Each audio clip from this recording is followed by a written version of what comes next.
Sarma MLRS adalah sistem roket peluncur multilaras terbaru Rusia yang dirancang sebagai penerus Smerch. Dengan 6 tabung peluncur, Sarma menawarkan mobilitas tinggi, efisiensi operasional, dan daya hancur besar. Sistem ini menandai langkah strategis Rusia dalam modernisasi artileri medan dan memperkuat dominasi militernya di era perang modern. Kita tahu bahwa industri pertahanan Rusia adalah salah satu yang paling maju di dunia. Mereka selalu punya kejutan baru, dan kali ini, kejutan itu datang dalam bentuk sistem roket artileri medan yang sangat canggih. Rusia baru saja meluncurkan sistem roket peluncur multilaras terbarunya, yang diberi nama Sarma MLRS. Sistem ini digadang-gadang sebagai penerus dari MLRS legendaris era Soviet, Smerch. Dengan teknologi yang lebih modern, mobilitas yang lebih baik, dan daya hancur yang lebih besar, Sarma siap mengubah peta pertempuran. Apa saja kecanggihan roket ini? Mari kita bedah. Sarma MLRS secara resmi dipamerkan oleh pabrik Motoviliha saat Presiden Rusia Vladimir Putin mengunjungi pabrik tersebut. Ini menunjukkan betapa pentingnya proyek ini bagi militer Rusia. Sistem roket ini dilengkapi dengan 6 tabung peluncur roket dengan kaliber 300 mm. Seluruh sistem dipasang pada sasis kendaraan lapis baja KAM-AZ 63501 yang punya penggerak 8x8.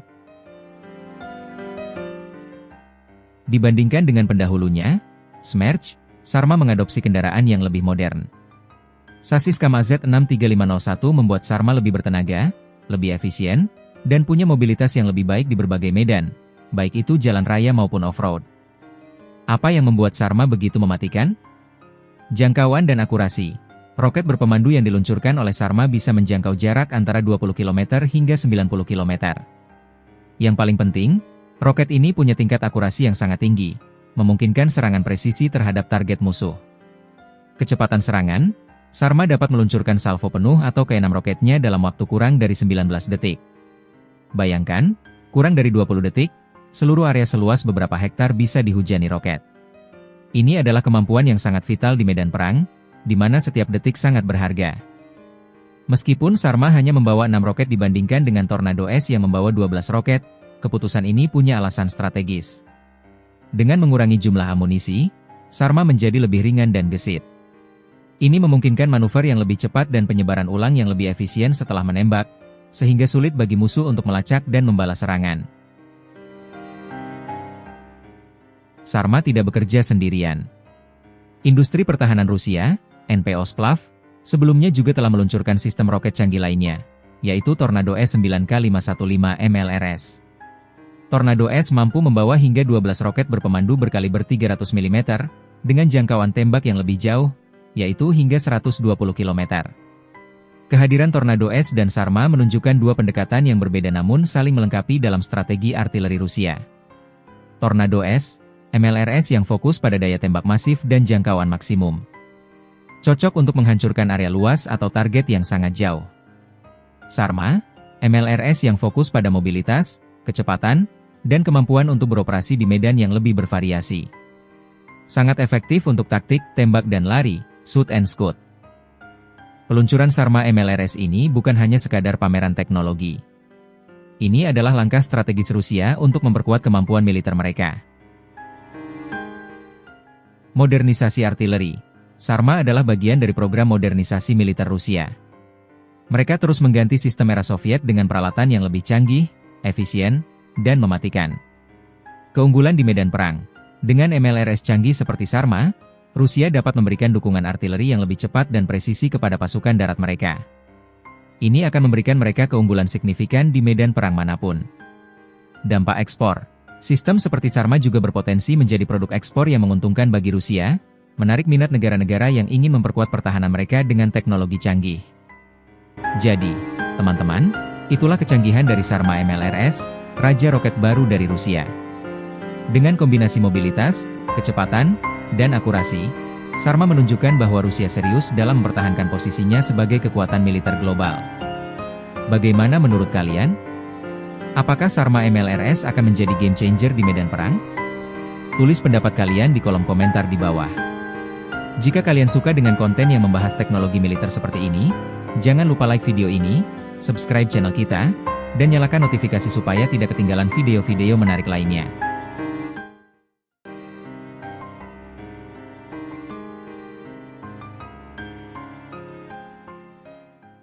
Pernyataan Putin bahwa veteran perang Ukraina harus menjadi penerus kepemimpinan Rusia menandai pergeseran menuju nasionalisme militeristik.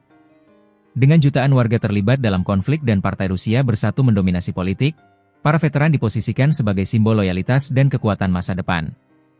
Namun, tantangan besar menanti, termasuk dampak psikologis dan sosial dari gelombang veteran yang kembali ke masyarakat. Pertanyaan tentang siapa yang akan menjadi penerus Vladimir Putin telah lama menjadi misteri di dunia politik. Siapa yang akan memimpin Rusia setelah era Putin berakhir? Kini, kita mungkin memiliki petunjuk paling jelas. Dalam sebuah pernyataan yang mengejutkan, Presiden Putin menegaskan bahwa generasi berikutnya dari kepemimpinan politik Rusia harus berasal dari kalangan veteran perang Ukraina.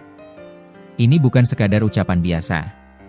Ini adalah sebuah sinyal bahwa Rusia sedang mengakar pada ideologi nasionalisme militeristik. Ide ini kemungkinan akan terus bertahan bahkan setelah Putin meninggalkan kekuasaan. Di video ini, kita akan bedah 3 hal penting. Mengapa Putin ingin veteran perang memimpin Rusia? Apa skala perang di Ukraina yang menjadikan mereka kandidat utama? Dan, apa tantangan besar yang akan dihadapi Rusia dengan mempromosikan para veteran ini? Mari kita selami lebih dalam. Mari kita mulai dengan pernyataan langsung dari Putin. Dalam pertemuan dengan berbagai fraksi di Majelis Rendah Parlemen Rusia, Duma, Putin dengan tegas mengatakan, kita harus mencari, menemukan, dan mengajukan orang-orang yang tak gentar dalam mengabdi kepada tanah air, yang bersedia mempertaruhkan kesehatan bahkan nyawa mereka. Ia melanjutkan, orang-orang seperti itu harus dipromosikan ke posisi kepemimpinan. Mereka akan menjadi penerus kita. Ini yang perlu kita pikirkan. Pernyataan ini bukan hanya ucapan terima kasih. Ini adalah strategi politik yang terstruktur.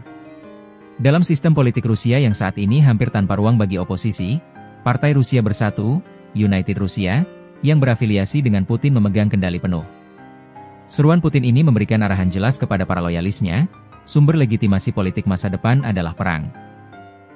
Dengan mempromosikan para veteran, Putin memastikan bahwa kepemimpinan Rusia di masa depan akan sangat loyal, memiliki pengalaman tempur, dan berkomitmen penuh pada visi nasionalis yang ia bangun.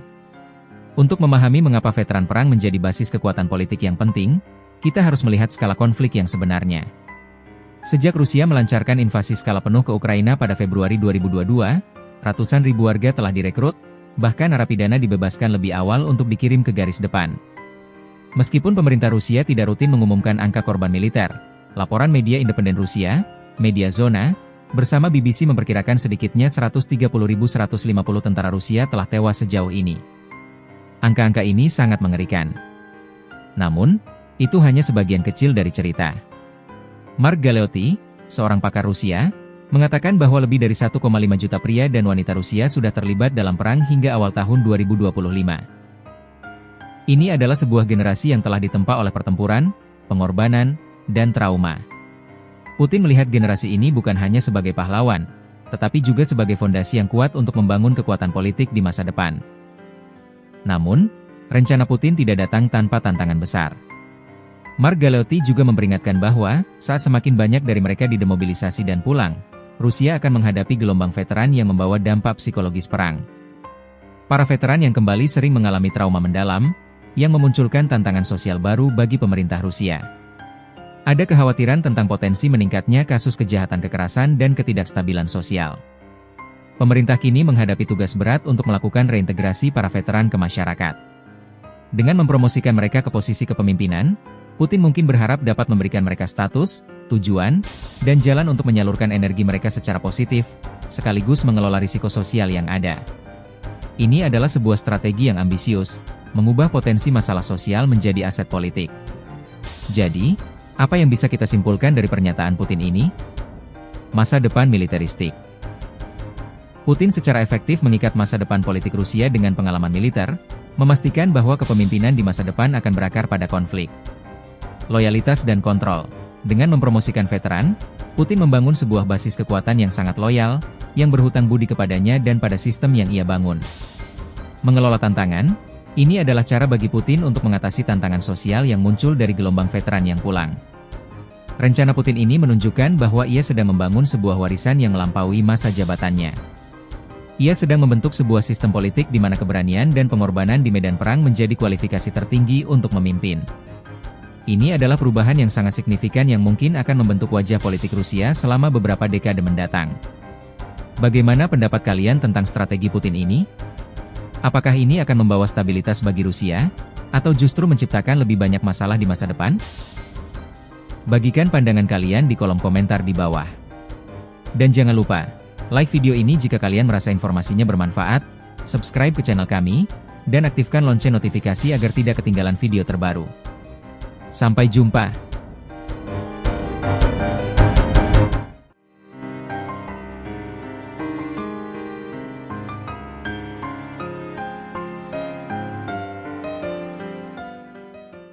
Pernyataan Putin bahwa lebih dari 700.000 tentara Rusia berada di garis depan Ukraina menegaskan komitmen Moskow terhadap perang jangka panjang. Mobilisasi besar-besaran ini menunjukkan strategi perang gesekan dan keunggulan jumlah personel sebagai senjata utama Rusia, sekaligus meningkatkan risiko eskalasi konflik di kawasan Eropa Timur. Sudah lebih dari 2 tahun sejak invasi Rusia ke Ukraina dimulai, dan konflik ini terus berlanjut. Banyak dari kita mungkin berpikir perang ini akan segera berakhir, tapi pernyataan terbaru dari Kremlin menunjukkan hal yang sebaliknya. Pada hari Kamis, Presiden Rusia Vladimir Putin membuat pengumuman yang mengejutkan, lebih dari 700.000 tentara Rusia saat ini berada di garis depan di Ukraina. Ini bukan sekadar angka. Ini adalah pernyataan yang memiliki dampak besar, bukan hanya bagi Ukraina, tapi juga bagi geopolitik global. Di video ini, kita akan menganalisis apa arti dari jumlah pasukan yang masif ini, bagaimana Rusia bisa memobilisasi begitu banyak personel, dan apa dampaknya terhadap masa depan perang. Mari kita bedah angka ini. Sebelum invasi, perkiraan jumlah pasukan Rusia yang dikerahkan berada di angka 150.000 hingga 190.000. Putin sendiri, dalam pertemuan akhir tahun 2024 lalu, menyebut angka 617.000 tentara. Kini, angka itu melonjak drastis menjadi lebih dari 700.000.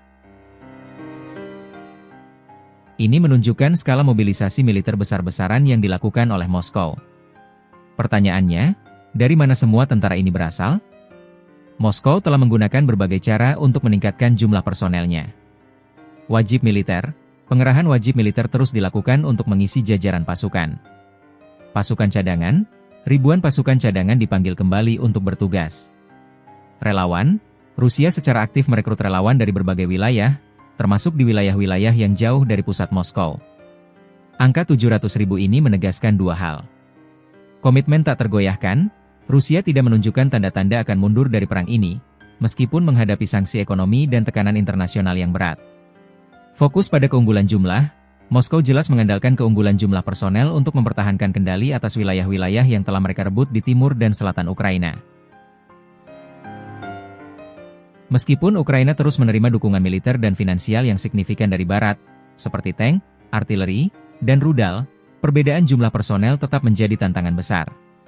Ukraina juga telah melakukan mobilisasi besar-besaran, tapi jumlah tentaranya jauh lebih kecil dibanding Rusia. Keunggulan jumlah ini membuat situasi di garis depan tetap sulit bagi Kiev.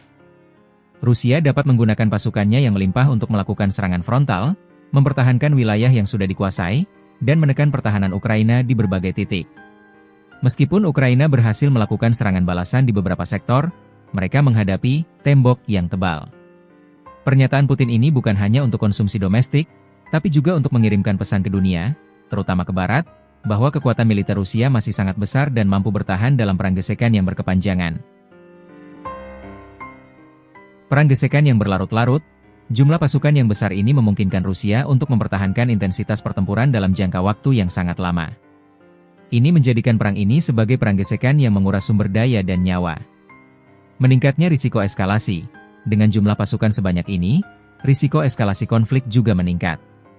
Pergerakan pasukan besar-besaran di dekat perbatasan negara-negara NATO, seperti Polandia dan Rumania, dapat memicu insiden yang tidak diinginkan. Tekanan besar pada Ukraina, keunggulan jumlah personel Rusia berarti Ukraina harus berjuang lebih keras untuk mempertahankan wilayahnya. Mereka tidak hanya harus memikirkan perlawanan, tetapi juga bagaimana cara merekrut dan melatih personel baru untuk menyeimbangkan kekuatan. Tujuan politik Moskow, angka ini juga menunjukkan bahwa tujuan Rusia tidak berubah. Mereka masih ingin menguasai wilayah-wilayah penting di Ukraina Timur dan Selatan, dan mereka siap menggunakan kekuatan militer yang sangat besar untuk mencapainya. Hingga saat ini, reaksi dari Barat masih didominasi oleh kekhawatiran dan kecaman. Para ahli militer dan intelijen dari negara-negara NATO terus memantau pergerakan pasukan Rusia dengan cermat. Pernyataan Putin ini adalah pengingat keras bahwa perang di Ukraina masih jauh dari kata usai. Ini bukan hanya pertarungan antara dua negara, tapi juga pertarungan narasi dan kekuatan. Rusia ingin menunjukkan bahwa mereka mampu menghadapi sanksi dan tekanan. Mereka ingin menegaskan dominasi militer mereka di kawasan. Di sisi lain, Ukraina, dengan bantuan Barat, terus berjuang untuk mempertahankan kedaulatan mereka. Angka 700.000 ini menggarisbawahi realitas yang suram. Konflik ini akan terus berlanjut.